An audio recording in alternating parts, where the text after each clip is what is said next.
윤석열 정부의 첫 추경은 민생회복, 국민희망 추경입니다.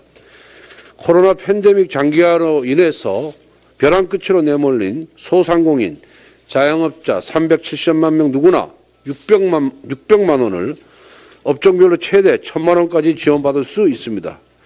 그동안 코로나 지원 사각지대에 있었던 법인 택시, 노선버스, 전세버스 기사에게 200만 원을 지원하고 방과 후 강사, 보험 설계사 등 특고, 프리랜서 및 문화예술인에게는 100만 원을 지원하도록 했습니다.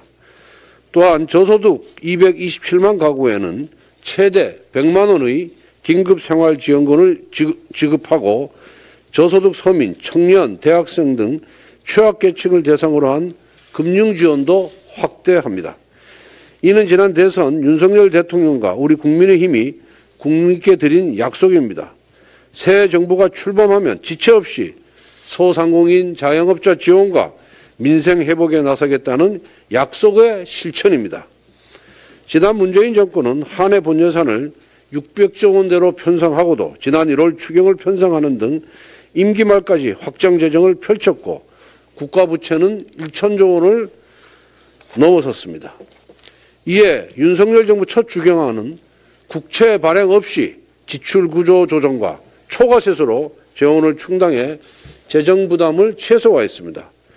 초과세수 가운데 9조 원을 국채 상환에 사용함으로써 GDP 대비 50.1%였던 국가 채무 비율은 49.6%로 개선될 것으로 기대합니다. 국방 예산 삭감에 대한 지적이 있었으나 임의로 국방 예산을 축소한 것이 아닙니다. 국방부와의 협의를 통해 집행이 부진하거나 준비가 미비한 사업을 엄선했습니다. 특히 군 장병들의 급식질을 높이기 위해 급식비 단가를 현행 11,000원에서 13,000원으로 20% 인상하여 군 장병들의 사기 진작과 처우 개선에 소홀함이 없도록 했습니다. 한정된 재원을 얼마나 효율적으로 집행하는지가 바로 정권의 실력입니다.